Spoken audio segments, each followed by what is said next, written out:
হাইকোর্টের চাকরি বাতিলের রায় স্থগিতাদেশ সুপ্রিম কোর্টে। চাকরি বাতিলের রায় স্থগিতাদেশ দিল সুপ্রিম কোর্ট। 16 জুলাই পর্যন্ত পরবর্তী শুনানির দিন পর্যন্ত স্থগিতাদেশ। আপাতত সবার চাকরি বহাল থাকলো, এখনই যাচ্ছে না 26,000 চাকরি। এমনকি বেতন ফেরত দেওয়ারও যে নির্দেশ দেওয়া হয়েছিল সেই নির্দেশেও স্থগিতাদেশ।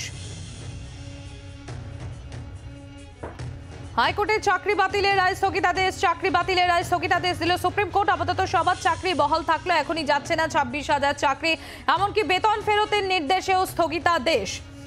বেতন ফেরতের নির্দেশেও স্থগিতাদেশ সুপ্রিম কোর্টের।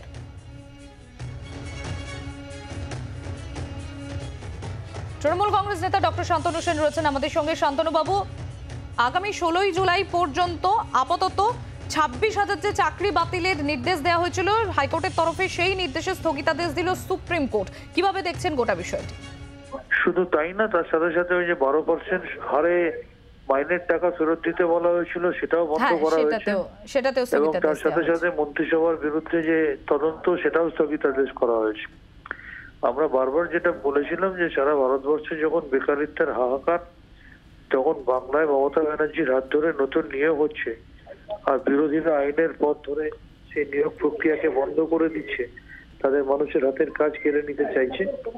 তার জন্যই এই অমানবিক রায়ের বিরুদ্ধে আমাদের সরকার সুপ্রিম কোর্টে গিয়েছিল একটি মানবিক রায়ের আশায়, এবং নিশ্চিত করে এই রায় যথেষ্ট আশার আলো দেখিয়েছে, এবং এই মানবিক রায়কে নিশ্চিত করে আমরা স্বাগত জানাচ্ছি। অনেক ধন্যবাদ শান্তনু বাবু। হাইকোর্টের চাকরি বাতিলের রায় স্থগিতাদেশ সুপ্রিম কোর্টে। চাকরি বাতিলের রায় স্থগিতাদেশ দিল সুপ্রিম কোর্ট। আপাতত সবার চাকরি বহাল থাকছে। 16 জুলাই পরবর্তী শুনানির দিন ধার্য হয়েছে, এবং 16 জুলাই পর্যন্ত সবার চাকরি বহাল থাকছে, এখনই যাচ্ছে না 26,000 চাকরি। এবং বেতন ফেরতেরও যে নির্দেশ দেওয়া হয়েছিল সেই নির্দেশেও স্থগিতাদেশ দেওয়া হয়েছে। এর পাশাপাশি আপনাদেরকে জানাবো, মন্ত্রিসভার সদস্যদের বিরুদ্ধেও সিবিআই পদক্ষেপ করবে না বলে নির্দেশ দেওয়া হয়েছে সুপ্রিম কোর্টের তরফে। পরবর্তী শুনানি পর্যন্ত যেরকম সিবিআই তদন্ত চলছিল সেরকম সিবিআই তদন্ত চলবে।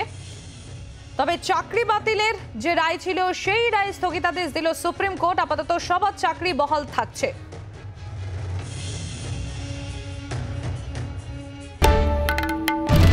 বাংলার আওয়াজ, বাঙালির আবেগ, জি 24 ঘন্টা।